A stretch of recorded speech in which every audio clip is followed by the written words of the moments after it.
ಶಾಲಿನಿ ಅವರೇ, ನಿಮ್ಮ ಕೋ ಕಂಟೆಸ್ಟೆಂಟ್ಗಳೆಲ್ಲರೂ ಕೂಡ ನಿಮ್ಮ ಜೊತೆ ಮಾತನಾಡ್ತಾ ಇದ್ರು. ಕೀರ್ತಿ ಮಾತನಾಡ್ತಾ ಹೇಳ್ತಾ ಇದ್ರು, ಅಂದರೆ ಆರಂಭದಲ್ಲಿ ಹೇಗಿತ್ತು, ಮೇಡಮ್ ಅಂತಿದ್ದೆ, ನಂತರ ಅದು ಶಾಲು ಅನ್ನೋ ಹೊರಗೆ ಬಂತು ಅಂತ ಅನ್ನೋದು. ಆಮೇಲೆ ಶಾಲಿ ಅಕ್ಕ ಅಂತ ಶುರು ಮಾಡ್ದ. ಇನಿಷಿಯಲಿ ಬಿಕಾಸ್ ನಾವಿಬ್ರು ಒಟ್ಟಿಗೆ ಕೆಲಸ ಮಾಡಿದ್ರಿಂದ ಟೆಕ್ನಿಕಲಿ ನಾನು ಅವ್ನು ಬಾಸ್ ಆಗಿದ್ದೆ ಅವಾಗ. ಸೊ ಅದಕ್ಕೆ ಮೇಡಮ್ ಅನ್ನೋನು 2 ದಿನ ನೋಡಿದ ಮೇಲೆ ಯಾಕೋ ಮೇಡಮ್ ಅಂತ ಕರಿತೀಯ, ತುಂಬ ಹಿಂಸೆ ಆಗ್ತಾ ಇದೆ ನನಗೆ ಅಂದಾಗ ಕಷ್ಟಪಟ್ಟು ಶಾಲಿನಿವರೆಗೂ ಬಂದ. ಆಮೇಲೆ ಅಕ್ಕ ಅಂತ ಕರೆಯೋಕ್ಕೆ ಶುರು ಮಾಡ್ದ, ಆಮೇಲೆ ಶಾಲಿ ಅಕ್ಕ ಅಂತ ಕರೆಯೋಕ್ಕೆ ಶುರು ಮಾಡ್ದ. ಸೊ ಹಾಗೆ ಗ್ರ್ಯಾಜುಯಲ್ ಆಗಿ ನಮ್ಮಿಬ್ರು ರಿಲೇಶನ್ಶಿಪ್ ಬೆಳೀತು. ಹೊರಗಡೆಗಿಂತ ಅಲ್ಲಿ ಇನ್ನೂ ಬಾಂಡಿಂಗ್ ಜಾಸ್ತಿ ಆಯಿತು ಅಂತ ಅನ್ಸುತ್ತಾ ನಿಮಗೆ? ತುಂಬಾನೇ ಜಾಸ್ತಿ ಆಯ್ತು. ಯಾಕಂದ್ರೆ 24/7 ನೀವು ಒಬ್ರ ಜೊತೆ ಇದ್ದಾಗ, ಅಂಡ್ ಕೀರ್ತಿ ಹೇಳ್ದಾಗೆ ಕೆಲವ್ರದ್ದು ಮಾತ್ರ ಯೋಚನಾ ಲಹರಿ ಆಗಲಿ, ಎಮೋಷನ್ಸ್ ಆಗಲಿ ನಿಮ್ಮ ಜೊತೆ ಕನೆಕ್ಟ್ ಆಗುತ್ತೆ, ತುಂಬ ಡೀಪಾಗಿ ಕನೆಕ್ಟ್ ಆಗುತ್ತೆ. ಹಂಗಿದ್ದಾಗ ಏನಾಗುತ್ತೆ, ತುಂಬ ಎಕ್ಸ್ಚೇಂಜ್ ಆಫ್ ಥಾಟ್ಸ್ ಆಗುತ್ತೆ. ಆ್ಯಂಡ್ ಬೇರೆ ಬೇರೆ ಸಿಚುವೇಶನಲ್ಲಿ ನಾವು ಹೆಂಗೆ ರಿಯಾಕ್ಟ್ ಮಾಡ್ತೀವಿ ಅವ್ರು ನೋಡ್ತಾ ಹೋಗ್ತಾರೆ. ಆಗ ಅಲ್ಲಿ ತುಂಬ ಈಸಿಯಾಗಿ ಕನೆಕ್ಟ್ ಆಗ್ಬೋದು. ಇದೇ ಫ್ರೆಂಡ್ಶಿಪ್ಪು ಅಂದರೆ ಇಷ್ಟು ಕ್ಲೋಸ್ ಆಗಬೇಕು ಅಂದರೆ ನಾವು ಹೊರಗಡೆ ಜೀವನದಲ್ಲಿ 2 ವರ್ಷ ಆಗಿರೋದು.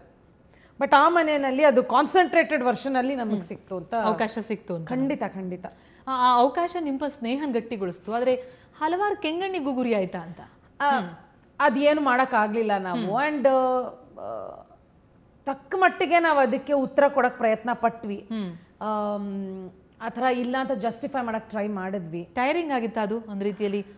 ಟೈರಿಂಗ್ ಅಲ್ಲ, ಅಂದರೆ ಒಬ್ರ ಜೊತೆ ಕ್ಲೋಸ್ ಆಗಿರೋದೇನೆ ತಪ್ಪು ಅನ್ನೋ ಥರ ಯಾರು ಹೇಳಿದಾಗ ಕೆಲವು ಸಲ ಬೇಜಾರಾಗುತ್ತೆ. ಅಂದ್ರೆ ಯಾರೋ ಒಬ್ರ ಜೊತೆ ಕಂಫರ್ಟ್ ಝೋನ್ ಇದೆ ಅಂದ ಮಾತ್ರಕ್ಕೆ ನಾವು ಏನೋ ಅವ್ರಿಗೆ ಫೇವರಿಸಮ್ ಮಾಡ್ತೀವಿ ಅನ್ನೋದು ತಪ್ಪು. ಎಷ್ಟೋ ಸಲ ಅಲ್ಲ, ಆಲ್ಮೋಸ್ಟ್ ಆಲ್ ದ ಟೈಮ್ ನಾನು ಕೀರ್ತಿ ಡಿಫ್ರೆಂಟ್ ಟೀಮ್ಸ್ ಅಲ್ಲೇ ಆಟ ಆಡಿದೀವಿ. ಒಂದೇ ಟೀಮಲ್ಲಿ ಇದ್ದಿದ್ದೇ ಇಲ್ಲ ನಾವು. ಐ ಥಿಂಕ್ ಸ್ಕೂಲ್ ಟಾಸ್ಕ್ ಅಲ್ಲಿ ಮಾತ್ರ ಒಂದ್ರಲ್ಲಿ ನಾವಿಬ್ರು ಒಟ್ಟಿಗೆ ಒಂದು ಟೀಮಲ್ಲಿ ಇದ್ವಿ. ಎದುರು ಬದ್ರು ಟೀಮಲ್ಲೇ ಇದ್ವಿ. ಯಾವತ್ತೂ ಅವನಿಗೆ ಅನುಕೂಲ ಆಗೋಂಗೆ ನಾನು ಆಡಿಲ್ಲ, ನನಗೆ ಅನುಕೂಲ ಆಗೋ ಹಾಗೆ ಅವ್ನು ಆಡಿಲ್ಲ. ಅಂಡ್ ನಾನು ಯಾವಾಗ ಅಲ್ಲಿ ತಪ್ಪು ಮಾಡಿದ್ದೀನಿ ಆ ಮನೆಯಲ್ಲಿ, he has made it a point. ಬಂದು ನನಗೆ ಹೇಳೋನು, ನೀನ್ ಹಿಂಗ್ ಮಾತಾಡಿದೆ, ಬುದ್ಧಿ ಇಲ್ವಾ ನಿನ್ಗೆ, ನಿನ್ಗೆ ತಲೆ ಸರಿ ಇಲ್ವಾ, ಯಾಕಂಗ್ ಮಾತಾಡ್ತೀಯ, ತಪ್ಪು ಮಾಡ್ತಿದ್ಯಾ ಅನ್ನೋದು ನಿಂಗೆ ಗೊತ್ತಾಗಲ್ವಾ ಅಂತ. ಸೊ ಆ ಮನೇಲಿದ್ರು ನಾನು ತಪ್ಪು ಮಾಡಿದಾಗ ಬಂದು ಬೈದಿದ್ದಾನೆ, ನನ್ನನ್ನು ತಿದ್ದಕ್ಕೆ ಪ್ರಯತ್ನ ಪಟ್ಟಿದ್ದಾನೆ, ನೀನು ಹಿಂಗೆ ಮಾಡ್ಕೂಡ್ದು ಅಂತ ನನ್ಗೆ ಹೇಳಿದ್ದಾನೆ. ಸೊ ಫೇವರಿಸಮ್ ನಾವಿಬ್ರು ಯಾವತ್ತೂ ಮಾಡೇ ಇಲ್ಲ ಅಲ್ಲಿ. ಸೊ ನಮಗೆ 1 ಪಾಯಿಂಟ್ವರೆಗೂ ಟ್ರೈ ಮಾಡಿದ್ವಿ ಆ ಥರ ಇಲ್ಲ ಅಂತ ಹೇಳೋದಕ್ಕೆ. ಆಮೇಲೆ I think we just let it go. Yes, public ಏನಂತಾರೆ ಕೇಳೋಣ. ಯುವರಾಜ್ ಅನ್ನೋರು ಕಾಲ್ ಮಾಡಿದ್ದಾರೆ ನೆಲಮಂಗಲದಿಂದ. ಯುವರಾಜ್ ಅವರೇ ನಮಸ್ಕಾರ. ನಮಸ್ಕಾರ ಮೇಡಮ್. ಮಾತನಾಡಿ, ಶಾಲಿನಿ ಇದ್ದಾರೆ. ನಮಸ್ತೆ ಯುವರಾಜ್ ಅವರೇ. ನಮಸ್ತೆ ಮೇಡಮ್. ಹೇಳಿ ಸರ್. ಮೇಡಮ್, ನಿಮ್ಮ ಆಟ ನಮಗೆ ತುಂಬಾ ಇಷ್ಟ ಆಯ್ತು. Thank you so much. ನಮ್ಗೆ ಇನ್ನೊಂದು ಬೇಜಾರು ವಿಷಯ ಏನಂದ್ರೆ, ನೀವು ಮೊನ್ನೆ ಫಿನಾಲೆ 2-3 ದಿನದಿಂದ ಹೊರ ಬಂದ್ರಿ. ಹೌದು, ಅದು ನಮಗೆ ದುಃಖ ತಂತು. ಏನ್ ಮಾಡಕ್ಕಾಗತ್ತೆ ಸರ್, ನಮಗೆ ಎಷ್ಟು ಲಭ್ಯನೋ ಅಷ್ಟೇ ಸಿಗೋದು ನಮ್ಗೆ. ನನಗೂ ತುಂಬಾ ದುಃಖ ಆಯ್ತು. ಬಟ್ ಏನ್ ಮಾಡಕ್ಕಾಗತ್ತೆ. ವಿಷಯ ಏನಂದ್ರೆ, ಪ್ರಥಮ್ನ ಮಸಿ ಬಡಿಯೋ ವಿಷಯ ಟಾಸ್ಕ್ ಅಲ್ಲಿ ಯಾಕೆ ಎಲ್ರು ಪ್ರಥಮ್ ಅವ್ರನ್ನ ತಗೊಂಡ್ರಿ? ಎಲ್ರ ಬಗ್ಗೆ ನಾನು ಹೇಳೋದಕ್ಕಾಗಲ್ಲ ಯುವರಾಜ್ ಅವರೇ, ನನ್ನ ಬಗ್ಗೆ ನಾನು ಹೇಳಬಲ್ಲೆ. ಮಸಿ ಬಳಿಯೋದು ಅನ್ನೋದು ತುಂಬ ದೊಡ್ಡ ಪದ. ಅದು ಟಾಸ್ಕ್ನ ಹೆಸರಾಗಿದ್ದರಿಂದ ಹಾಗೆ ಕರಿಬೇಕಾಯ್ತು. ಪ್ರಥಮೆ ಹೇಳ್ದಾಗೆ ನಾವೆಲ್ಲರೂ ನಮ್ಮ ಮೇಲೆ ಒಂದು ಕಪ್ ಚುಕ್ಕೆ ಇಟ್ಕೊಂಡೆ, ಆಮೇಲೆ ಇನ್ನೊಬ್ರ ಮೇಲೆ ಕಪ್ ಚುಕ್ಕೆ ಇಡೋವಂಥ ಮನೋಭಾವನೆ ನಮಗಿರಬೇಕು. ಪ್ರಥಮ್ ಮೇಲೆ ನನಗೆ ಏನಂತೀರ, ಒಂದು ತುಂಬಾ ಅವನನ್ನು ಇಷ್ಟನೇ ಪಡಲ್ಲ ಅಂತ ನಾನು ಹೇಳೋದಿಲ್ಲ. ಆದರೆ ಅವತ್ತು ನಾನು ಕೊಟ್ಟಿದ್ದ ರೀಸನ್ ಅದೇನೆ. ಏನು ಅಂದರೆ, ಮನೆಯ ವಾತಾವರಣನ ಅಥವಾ ಅಲ್ಲಿರುವ ಸದಸ್ಯರ ಭಾವನೆಗಳಿಗೆ ಸ್ಪಂದಿಸೋದಾಗಲಿ, ಅವರ ಒಂದು ಯಾವುದೋ ಒಂದು ಎಮೋಷ್ನಲ್ ಇದ್ದಾಗ ಆ ಸೆನ್ಸಿಟಿವಿಟಿ, ಅದೇನು ಸೂಕ್ಷ್ಮತೆ ಏನಂತೀರ ಅದು, ಆಮೇಲೆ ಎಷ್ಟೋ ಸಲ ಕೋಪ ಬಂದಾಗ ಹೇಗೆ ಮಾತಾಡಬೇಕು, ಇದು ಯಾವುದು ಪ್ರಥಮಕ್ಕೆ ಗೊತ್ತಾಗ್ತಿರ್ಲಿಲ್ಲ.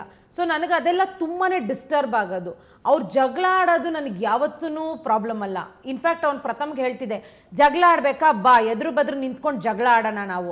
ಆದರೆ ಜಗಳ ಆಡಬೇಕಾದ್ರೆ ಯಾವುದೋ ಒಂದು ಮೈಂಡ್ ಸೆಟ್ಟಿಗೆ ಹೋಗಿ ಒಂದು ನಾಲ್ಗೆ ಮೇಲೆ ಸ್ಥಿಮಿತಾನೇ ಇಲ್ಲದೆ ಎದುರು ಇರೋ ವ್ಯಕ್ತಿ ಯಾರು ಅನ್ನೋದು ಕನ್ಸಿಡರ್ ಮಾಡದೆ ನಾವು ಬೈಯಕ್ಕೆ ಶುರು ಮಾಡಿದಾಗ ಅದು ಎದುರುಗಡೆ ಇರೋ ವ್ಯಕ್ತಿಗೆ ತುಂಬ ಹರ್ಟ್ ಆಗಕ್ಕೆ ಶುರು ಆಗುತ್ತೆ ಪರ್ಸನಲಿ. ಸೊ ಆ ವಿಷಯದ ಬಗ್ಗೆ ನಾನು ಯಾವಾಗಲೂ ಪ್ರಥಮಂಗೆ ಅದೇ ಹೇಳ್ತಿದ್ದೆ, ಜಗಳ ಆಡು ತಪ್ಪಿಲ್ಲ, ಅಂದರೆ ಜಗಳ ಆಡ್ತಾ ಆಡ್ತಾ ಒಂದು ಮೋಡಿಗೆ ಹೊಟ್ಟೋಗ್ತೀಯ ನೀನು, ಆಗ ನಿನಗೆ ಏನು ಮಾತಾಡ್ತಿದ್ದೀನಿ ಅನ್ನೋದೇ ನಿನಗೆ ಅರಿವಿರೋದಿಲ್ಲ, ಹಂಗೆ ಮಾಡಬೇಡ ಅಂತ. ಸೊ ಆ ವಿಷಯವಾಗಿ ನಾನು ಅವನಿಗೆ ಮಸಿ ಬಳ್ದೆ ಹೊರತಾಗಿ ಬೇರೆ ಯಾವ ವಿಷಯಕ್ಕೂ ಅಲ್ಲ. ಎಸ್, ಥ್ಯಾಂಕ್ ಯು ಯುವರಾಜ್ ಅವರೇ ಕರೆ ಮಾಡಿದ್ದಕ್ಕೆ. ಎಸ್, ಅಂದರೆ ಪ್ರತಿಯೊಂದನ್ನು ಕೂಡ ಜಡ್ಜ್ ಮಾಡ್ತಾರೆ. ತಾವಾಗಲೇ ಮಾತನಾಡ್ತಾ ಇದ್ರಿ, ಅಂದರೆ ಎಲ್ಲೋ ಒಂದು ಕಡೆ ಪ್ರತಿಯೊಂದು ನೀವು ಹೆಜ್ಜೆ ಇಡುವಾಗಲೂ ಕೂಡ ಅದರ ಯೋಚನೆ ಬರ್ತಿತ್ತಾ, ಅಥವಾ ಅದು ಯಾವುದ್ರ ಅರಿವೇ ಇಲ್ದಂಗೆ ನೀವು ಆಟ ಆಡ್ತಿದ್ರ? ನಾನು ಅದ್ರ ಐ ಥಿಂಕ್ ಜನ ಏನು ಅನ್ಕೋತಾರೆ ಅನ್ನೋದು ನಾನು ಯಾವತ್ತೂ ಬಿಗ್ ಬಾಸ್ ಮನೆಯಲ್ಲಿ ಯೋಚನೆ ಮಾಡಿಲ್ಲ. ಯೋಚನೆ ಮಾಡಿದ್ದಿದ್ರೆ ಪ್ರಾಬಬ್ಲಿ ಅವಾಗ ನನ್ನ ಎಷ್ಟೋ ನಡೆಗಳಾಗ್ಲಿ, ನನ್ನ ಸ್ಟ್ಯಾಂಡ್ಸ್ಗಳಾಗ್ಲಿ, ನನ್ನ ಮಾತುಗಳಾಗ್ಲಿ ಬದಲಾಗ್ತಿತ್ತು. ಅದು ಹಂಗೆ ಮಾಡಿದಿದ್ರೆ ಅದು ನಾನಾಗಿರ್ತಿರ್ಲಿಲ್ಲ. ಅದು ನಾನು ತುಂಬ ಫೇಕ್ ಮಾಡ್ತಿದ್ದೆ. ಬಟ್ ನನಗೆ ಅನ್ಸಿದ್ದನ್ನ, ಆ ಕ್ಷಣಕ್ಕೆ ಅನ್ಸಿದ್ದನ್ನ ನಾನು ಹೇಳಿದ್ದೀನಿ. ಅಂದರೆ ನನ್ನ ಮಟ್ಟಿಗೆ ಯಾವುದು ರೀಸನ್ ಕರೆಕ್ಟ್ ಅನ್ಸಿದ್ಯೋ ಅದನ್ನ ನಾನು ಹೇಳಿ ಆ ಕೆಲಸಗಳನ್ನ ಮಾಡಿದ್ದೀನಿ. ಎಷ್ಟೋ ಸಲ ತಪ್ಪು ಡಿಸಿಷನ್ಸ್ ತಗೊಂಡಿದ್ದೀನಿ, ಅದನ್ನ ಒಪ್ಪಿದ್ದೀನಿ ನಾನು. ಯಾಕಂದರೆ ಕೆಲವು ಸಲ ನಾವು ಡಿಸಿಷನ್ ತೊಗೊಂಡ್ಬಿಡ್ತೀವಿ, ಮಾತಾಡ್ಬಿಡ್ತೀವಿ, ಅದೇನು ಮಾತಾಡ್ತಿದ್ದೀವಿ ನಮಗೆ ಗೊತ್ತಾಗೋದಿಲ್ಲ. ಬೇರೆ ಯಾರು ಪಾಯಿಂಟ್ ಔಟ್ ಮಾಡಿದಾಗಲೇ ಯು ವಿಲ್ ರಿಯಲೈಸ್ ದಟ್ ನೀವು ಆ್ಯಕ್ಚುಲಿ ಅಲ್ಲಿ ತಪ್ಪು ಮಾಡಿದ್ರಿ ಅಂತ. ಸೊ ಜನ ಏನು ಅನ್ಕೋತಾರೆ ಅಂತ ಕ್ಯಾಲ್ಕುಲೇಟ್ ಮಾಡಿ ನಾನು ಬಿಗ್ ಬಾಸ್ ಮನೇಲಿ ಯಾವ ಕೆಲಸನೂ ಮಾಡಿಲ್ಲ. ನಾನು ಏನು ಆ ಕ್ಷಣದಲ್ಲಿ ಏನು ಮಾಡಬೇಕು, ನನಗೆ ಏನು ಆ ಕ್ಷಣದಲ್ಲಿ ಸರಿ ಅನಿಸ್ತೋ ನಾನು ಅದನ್ನು ಮಾಡಿದ್ದೀನಿ. ಹಾಗಂತ ಯಾರ ಬಗ್ಗೆನೂ ನನಗೆ ದ್ವೇಷ, ಒಂದು ಹಗೆ ಸಾಧಿಸ್ಬೇಕು ಖಂಡಿತವಾಗ್ಲೂ ಇಲ್ಲ. ನನ್ನ ಬಗ್ಗೆ ತೀರಾ ಕೀಳಾಗಿ ಮಾತಾಡಿದವ್ರ ಜೊತೆನೆ ನಾನು ಹಗೆ ಸಾಧಿಸ್ಲಿಲ್ಲ. I just let it go. So and ಪ್ರಥಮನ್ ಜೊತೆ ಅಂತೂ ನನಗೆ ಯಾವತ್ತೂ ಫ್ರಿಕ್ಷನ್ ಇರ್ತೆ ಹೊತ್ತು ಅಪ್ಪ ಇವನ್ ಸವಾಸನೇ ಬೇಡ ಆ ಥರದ್ದು ಏನೂ ಇರಲಿಲ್ಲ ನನಗೆ.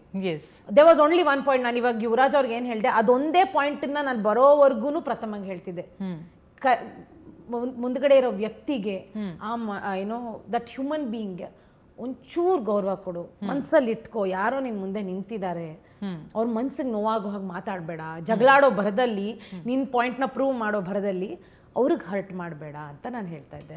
ಎಸ್, ಚೈತ್ರ ಅಂತ ಒಬ್ರು ಕಾಲರ್ ಇದ್ದಾರೆ. ಚೈತ್ರ ನಮಸ್ಕಾರ. ನಮಸ್ಕಾರ. ನಮಸ್ತೆ ಚೈತ್ರ. ಮಾತಾಡ್ಬೋದಾ? ಹಾಯ್ ಶಾಲು ಅಕ್ಕ. Hi Chaithra. I am a big fan of you and Keerthi. ನಂಗೆ ನೀವಂದ್ರೆ ತುಂಬಾ ಇಷ್ಟ. Thank you. ನಮ್ಮ ಮನೇಲಿ ಎಲ್ಲರಿಗೂ ನೀವಂದ್ರೆ ತುಂಬಾ ಇಷ್ಟ. Thank you Chaitra. ನೀವೆಲ್ಲೂ ನಿಮ್ಮನ್ನ ಬಿಟ್ಕೊಟ್ಟಿರ, ವಿ ಆರ್ ವೆರಿ ಹ್ಯಾಪಿ. ನೀವು ಔಟ್ ಆದಾಗ ನಮ್ಗೆ ಬೇಜಾರಾಯ್ತು, ಬಟ್ ಆಮೇಲೆ ಅನ್ಸ್ತು you are a true winner. ಎಲ್ಲರ ಮನ್ಸ್ ಗೆದ್ದು ಬಂದಿದ್ದೀರಾ, ಅದಕ್ಕಿಂತ ಹೆಚ್ಚು ಇನ್ನೇನು ಕೊಡಕ್ಕಾಗಲ್ಲ. ಥ್ಯಾಂಕ್ ಯು ಚೈತ್ರ, ನಿಮ್ಮ ವಾಯ್ಸ್ ತುಂಬಾ ಕ್ಯೂಟ್ ಆಗಿದೆ. Thank you. Thank you so much. ಪುಟಾಣಿ ಫ್ಯಾನ್ ಅದಕ್ಕೆ. Thank you, thank you. Wonderful. ಎಲ್ಲಾ ತರದ ಫ್ಯಾನ್ಸ್ನು ನೀವೀಗ ಗಳಿಸಿದಿರಿ, ಪುಟ್ಟ ಮಕ್ಕಳಿಂದ ಹಿಡಿದು ದೊಡ್ಡವರವರೆಗೆ. ಕರೆಕ್ಟ್. ಎಸ್, ಬಹಳ ದೊಡ್ಡ ಗಳಿಕೆ ಇದು ಒಂದು ರೀತಿಯಲ್ಲಿ. ಹಾಗಾಗಿ ಈ ಗಳಿಕೆಯ ಬಗ್ಗೆ ಮತ್ತೆ ಮುಂದಿನ ನಡೆ ಬಗ್ಗೆ ಇನ್ನಷ್ಟು ಮಾತನಾಡೋಣ ಶಾಲಿನಿಯವರೊಂದಿಗೆ.